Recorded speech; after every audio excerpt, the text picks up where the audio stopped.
We are hoping that you've been enjoying this three-part series. Without further ado, welcome back. This is the third and final part to this three-part series. Here now is Dr. Tommy and Ellie as the CROC podcast starts right now.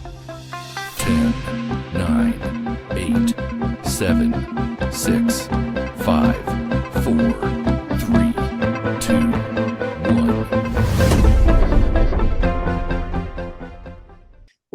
1. That'll segue me into another question, and that's how you utilize those gifts to center you as a healer, sustain you as a healer.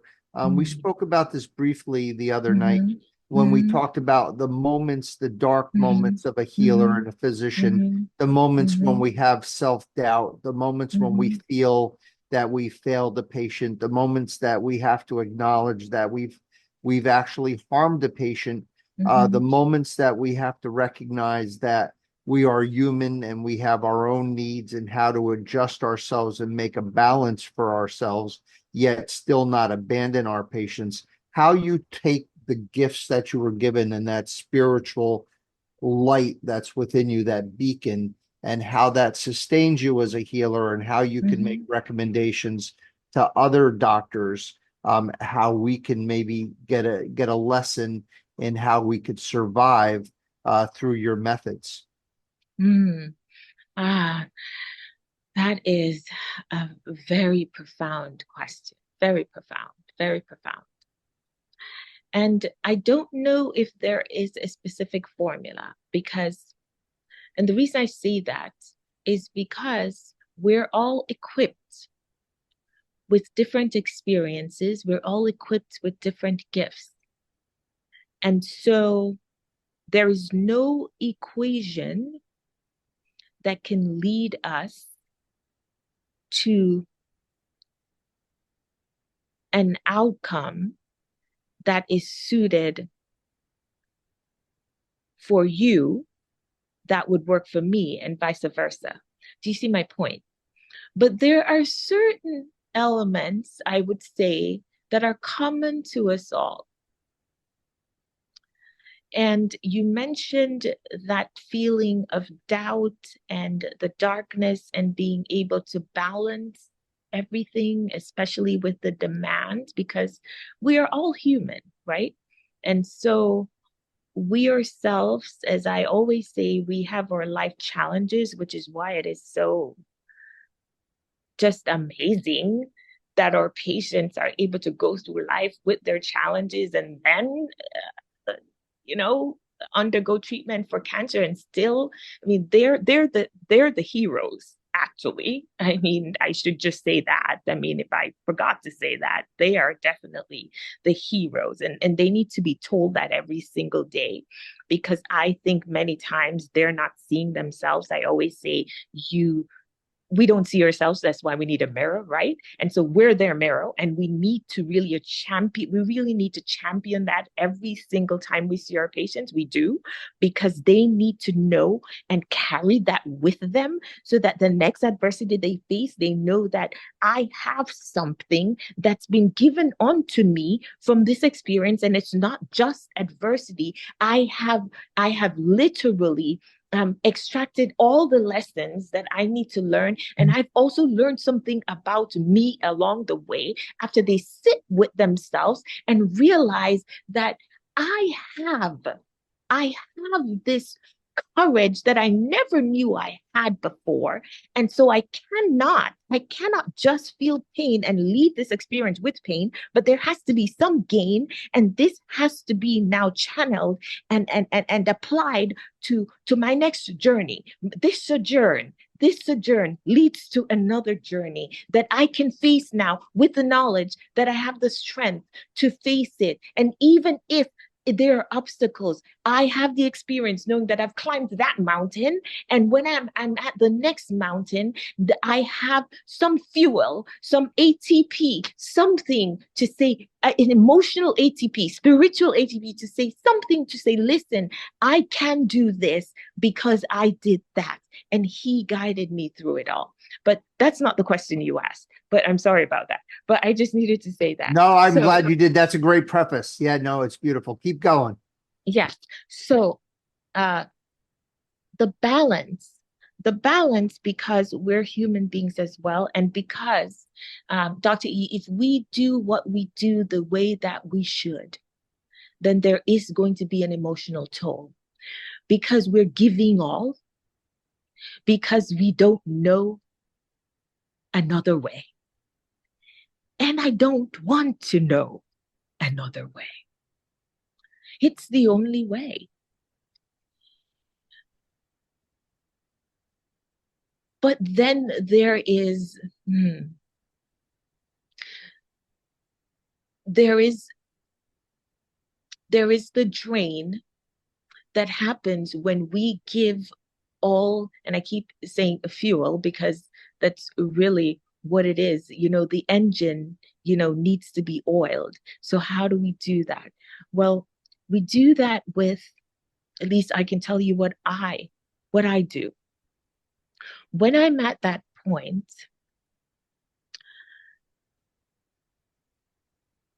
I go to him because he's the only one who can charge me. It's charging a battery. He's the only one who I can honestly, and I do honestly, pour everything out because there's nothing he doesn't know. So it doesn't make any sense hiding it, right?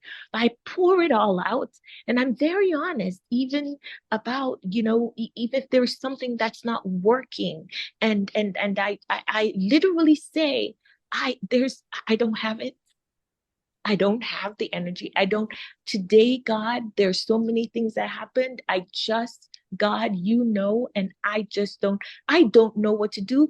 I don't even know what to pray. Right? But that is why the Bible says, but the Spirit, it groans, right? When you can't speak, it makes utterance, right? That we ourselves don't even understand. It does it on our behalf. And somehow, some way, he strengthens us. What's interesting is that we don't really think of the instance where Jesus was in the Garden of Gethsemane, right? And he was sweating blood because the weight of what he had to face was so much that he said, God, if you could just let this cup pass, Yep. right? Maybe there's another way, right? But then he said, but not my will, thy will be done. Yep. And the angels came. I don't know if we, because sometimes we miss this. The angels came and comforted him. The Bible clearly says that.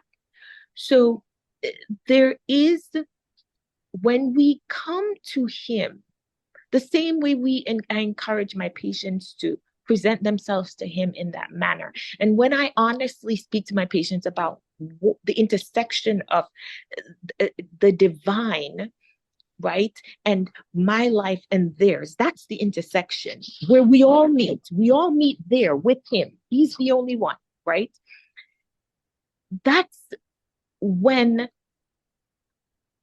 I am grounded again, because what I think the prefacing statement in my mind always is, I didn't get here on my own. I didn't ask to be here. You led me here. I'm not doing anything that you didn't ask me to do. I couldn't have, because I didn't have the capacity. None of the things that happened should have happened. I don't even know how it did. You orchestrated everything. So God, I am in the center of your will. That's the only place I want to be. So give me what I need to take the next step. Fuel me with your strength, your comfort, your power, whatever it is that I need, only you do, because sometimes we honestly don't even know what we need.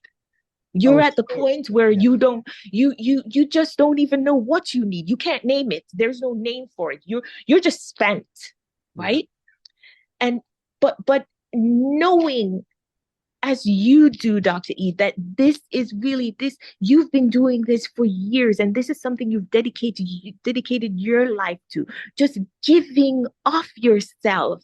Just they're on your minds night and day, your patients, you're giving of yourself, you're thinking about them. You are broken when they're broken. You feel their pain. You want to heal them. You want to just neutralize their pain, neutralize their emotional torment. You want to do that, right?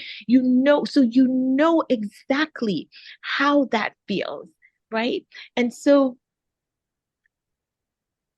if you are that person, that doctor who gives all, then there has to be a replenishing. And there is no language, there is no word in the Webster's Dictionary or Meridian or Oxford, there is no word to describe exactly the state of mind that you're in when you're at that point where you've given all. And only he knows exactly how to Absolutely. address your needs. He's the only one who knows every cell, every morsel of pain, every emotion that you can't express. And he always, as I said in the beginning, faithful, faithful. Great is his faithfulness. And that is exactly why we are still here. We're somehow you come home and you're spent and you think there's no way I have the energy to do this all again tomorrow. And yet you do.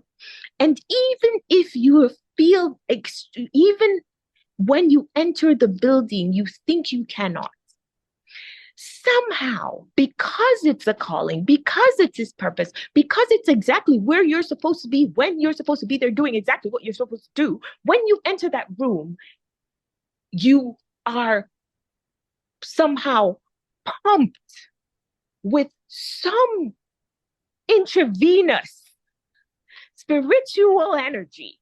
Yes. It's true. It really is Oh, true. absolutely. And that's a great, I think that also answers our third and last question, is that now you have your training, you're graduate, you're attending, and now you're not just thinking local. You're not just thinking about your patient and their patient's needs, both medically, spiritually, emotionally, but now you're thinking about globally. You're talking Yes. now about how you, Sophia, Dr. EB, needs to take the gifts that have been passed on to you from your mother and given to you from God, and all the wonderful mentors and teachers and professors and Nobel Prize winning scientists that you worked with. And now you say, not only do I want to take this gift to my patient, I want to take it to the world. And I don't want to just take it to the people that have everything. I want to take it to the people who have nothing. I want to take it to the women of color who are kicked to the side and are forgotten. I want to bring it to the people who have nothing, not the people who have everything. I want to take it to the people who are despised because of the color of their skin or because of their religious beliefs or whatever it is that have marginalized them from the rest. Yes. And now you, Dr. EB, through these blessings, have to now look globally. Yes. Give us an insight as to that journey. So, another profound question, and certainly a mission oriented for sure.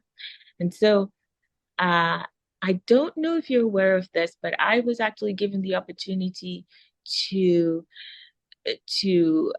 assist in establishing the center, the radiation oncology centers in Jamaica. Equipped with That was advanced when you were with technology. the 21st century. Yes, I remember Yes. reading Well, that. Yes. after. So I Yes. was actually right. So I was traveling every weekend, educating the physicians, etc., and sort of setting the tone as well for how we practice oncology, because I wanted to be sure that the culture was akin to my practice. Okay, and so it needs to be done initially, because if it's not actually instituted, then at the beginning, then there can be different concepts that are ingrained, different attributes that physicians believe that they should prop up, and things that are not necessarily important to them, that should not be included in the practice. And so that was one of the main goals. I actually wanted to be sure, and I accepted the position, even though it was going to be grueling for my family, being away for the project was 2 years, and this was in Jamaica, Mobay and Kingston. I traveled, but I spent many months, consecutive months in Jamaica for that reason. But it was really because I saw it. First of all, it's just a blessing that God gave me that opportunity to come full circle, right? But also because there was a dire need. I mean, patients were not being treated with advanced technology. I mean, they were being treated with 3D. There was no IMRT, and I hate it. I probably shouldn't even admit this, but there was a cobalt machine, right, in Mobay, and not only that, there was when I couldn't believe the long wait list. There was a long wait list. This is cancer now. I mean, so when I started treating patients, when I treated the first patient there were patients who were on such a long wait list that they had metastasized by I mean, which is really, it's just difficult to accept. Oh yeah, and if I'm not mistaken, also, Jamaica would have been the hub for all cancer patients in the Caribbean. So not only are the Jamaican people waiting, Yes. it's people from Bonaire or from Antigua or Yes. wherever, Yes. that they would go to Jamaica to get their help. Yes. Yeah. Absolutely, absolutely. And Trinidad and Tobago actually had a radonc center there, but most of the patients were actually traveling to Jamaica. So you're absolutely right about that. Because of some government political issues that I'm not really aware of, but that's the reason that I'm not really in tune with, because I usually Yes. don't get involved with Yeah, no, exactly, but understood. Of course. some nuances, so to speak. But that was my first opportunity to carry the message beyond the ambits of the US, right? And I think also to disseminate the practice of treating the whole patient and ensuring that there is spirituality just immersed and invoked throughout the entire patient care algorithm. In terms of extending even more globally, as I said, I was, traveling to all the different Caribbean countries, teaching other physicians how to practice.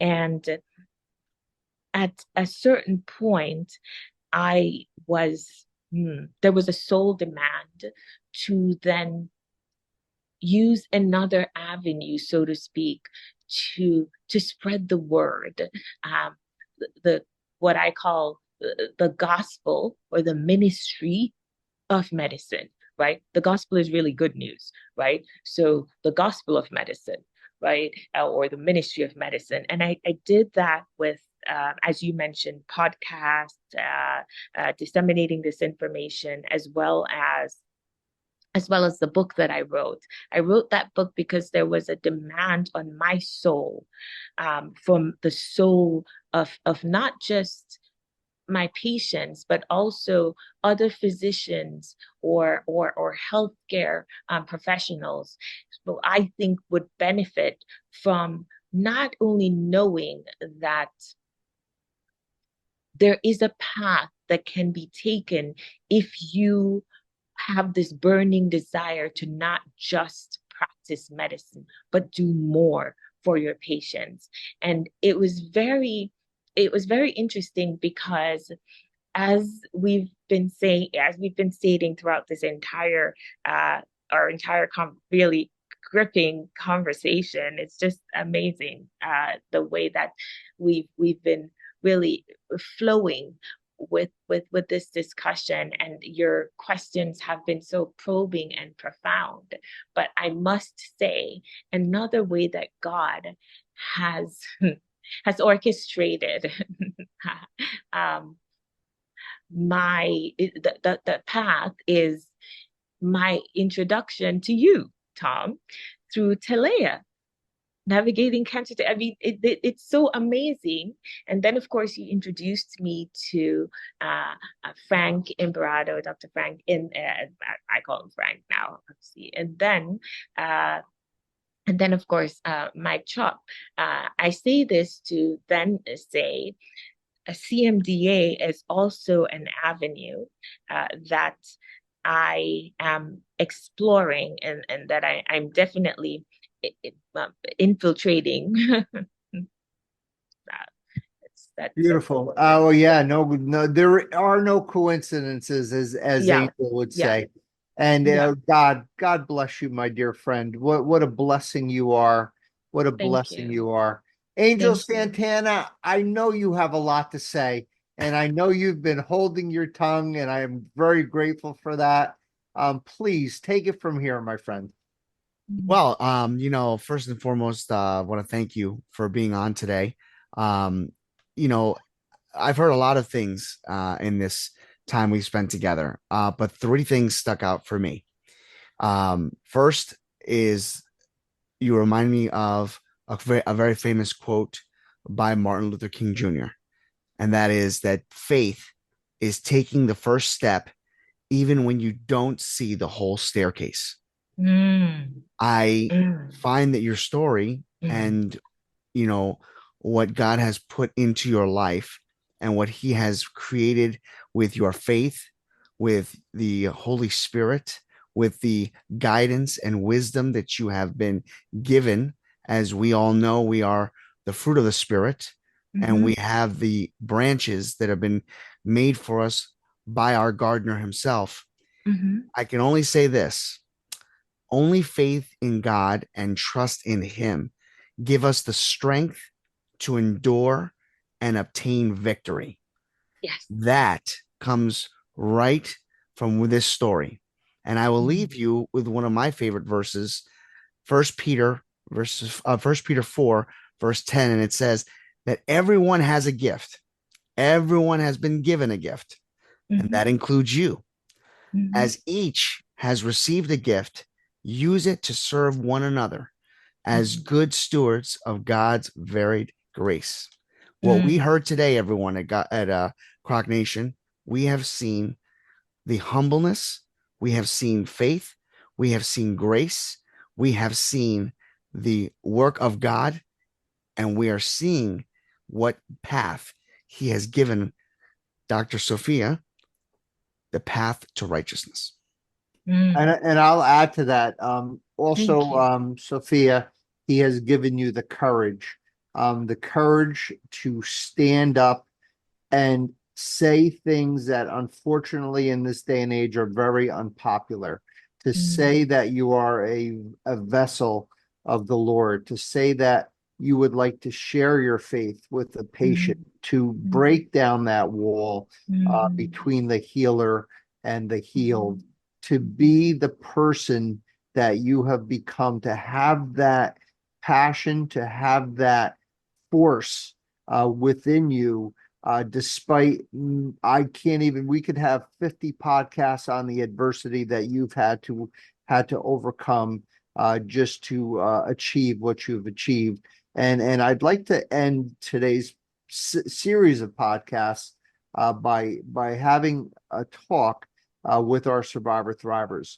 What Dr. EB represents to me is a fountain of nourishment, a fountain of refreshment, a fountain of self renewal, to make people like me who are in the trenches, in the grassroots foxholes of the cancer centers across the rural aspects of this beautiful country and throughout the world, who think that they're alone, who think that if they're trying to do something different and to try to uplift the patient and practice medicine in a godly and sacred way, that has gone out of style, and to be tired and ready to give up.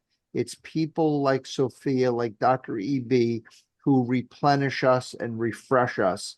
And you guys, as survivor thrivers, as cancer patients, as people that have been told this news and have been bludgeoned with toxicity and have taken so much beatings and come out the other side, it's people like her that you deserve to have that level of care. That is not something that should come along once in a million. It should be every single survivor thriver have that experience of a doctor who not only looks at you as a cancer patient, not only looks at you as a person with cancer, not only looks at you as a person of how to cure your cancer, but all of the other little cancers that surround your cancer. The cancer of fear, the cancer of doubt, the cancer of despair, and the cancer of absolute fatigue, that Dr. EB not only takes the model of being a great doctor and healer, but extends it to the level that you deserve.